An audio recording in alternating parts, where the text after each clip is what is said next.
गोंदिया में उप मुख्यमंत्री एकनाथ शिंदे की गर्जना।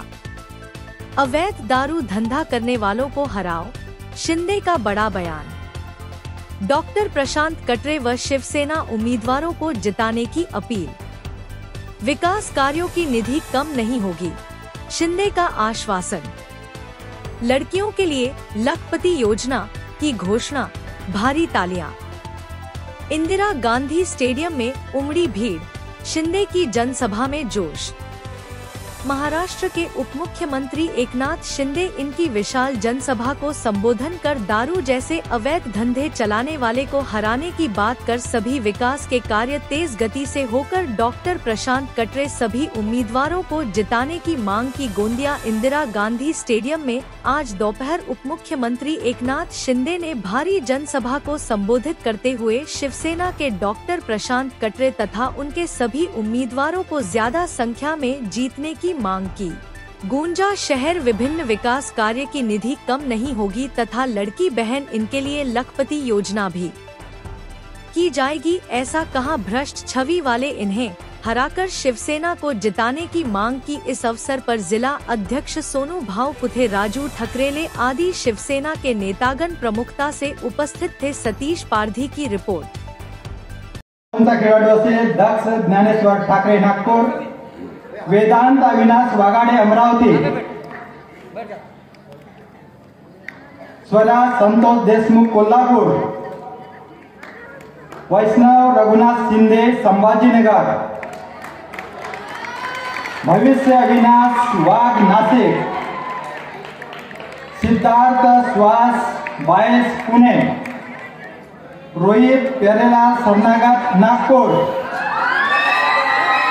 मोहम्मद अयान मोहम्मद शकील शेख अमरावती, आदित्य मुकेश हेसाडे लातूर, सार्थक नितीन पाटील नाशिक आणि 12वी क्रमांकाचा खेळाडू हर्षित मनोज नागपूरकर नागपूर,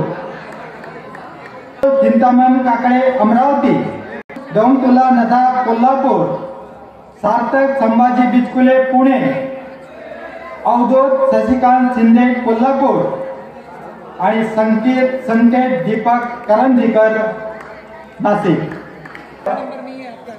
संघामध्ये मुलींमध्ये ज्यांची निवड झालेली आहे त्यामध्ये प्रामुख्याने नाव याप्रमाणे: साक्षी राजेश चव्हाण संभाजीनगर, अमित करंडे नागपूर, माने कोल्हापूर, हर्षाली कृष्णा पाटील नाशिक, श्रिया राजेंद्र बाबरे नागपूर, शिवानी संजय पाटील कोल्हापूर, अर्णा रूपम पाटणे कोल्हापूर, नंदिनी नितीन मुदंडा पुणे, असलेचा भास्कर गिरी अमरावती, गाडगी रोहिदास तांबडे मुंबई, समृद्धी विजय वागाडे अमरावती आणि राखीव मध्ये ज्यांचं नाव आहे विष्णू शिंगाडे संभाजीनगर,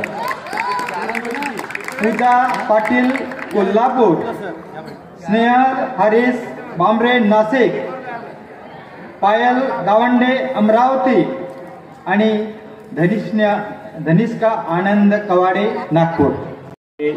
ज्यांनी पदक मिळवलं नाही मिळवलं हा नित्य नियम आणि खेळाचा भाग आहे, परंतु स्पोर्ट म्हटलं तर आपल्या अंगात जर काही सगळ्यात चांगलं गुण येत असेल तर नवचैतन्य। स्पोर्ट म्हटलं की खेळणारा जो व्यक्ती असतो, हारणे जिंकणे हा नंतरचा भाग आहे, परंतु त्याच्या अंगात जी चैतन्य निर्माण होते आणि त्या चैतन्यातून तो बऱ्याच गोष्टी शिकत असतो। आपल्या गुरुवर्य वर्गाकडून आपण बऱ्याच गोष्टी शिकलेल्या आहेत की स्पोर्ट्समध्ये आल्यानंतर आपल्याला काय काय फरक जाणवतो। सर्वात प्रथम आपली शरीर यष्टी चांगली होते, आपली काया निरोगी होते। आपण या स्पोर्ट्सच्या माध्यमातून हार आणि जीत पचवायला शिकतो, स्वस्थ स्पर्धा करायला शिकतो. आपली मानसिकता ही कठोर परिश्रमाची तयार होते. फक्त एकट्या स्पोर्ट्समुळे हा इतका बदल एका सामान्य व्यक्तीपासून स्पोर्ट्सवुमन पर्यंत घडतो. हात देखील लावलेला नाही, खेळलेला नाही, त्याची मानसिकता आणि आपल्या स्पोर्टच्या मुला मुलींची मानसिकता याच्यामध्ये निश्चितच फरक असतो. मानसिकता ही अगदी कणखर झालेली असते, त्यातून आपण बऱ्याच काही घडलेलो असतो, शिकलेलो असतो. विशेषतः स्पोर्ट्सचं जे महत्त्व आहे, जसं आम्ही पोलीस खात्यात आहे, पोलीस खात्यात म्हणजे ज्या वर्दीधारी सर्व्हिसेस आहेत त्यामध्ये देखील स्पोर्ट्सचं खूप महत्त्व आहे. हा विषय न बाळगता या ठिकाणी इतक्या लांबून खेळायला आलेत. खेळता खेळता तुम्ही स्वस्थ स्पर्धा केल्यात. जे हरलेले आहेत या सगळ्यांना समान भावनेने एक बोलू इच्छितो की या ठिकाणी तुम्ही आले, तुमचं फार फार अभिनंदन, तुम्हाला खूप खूप शुभेच्छा.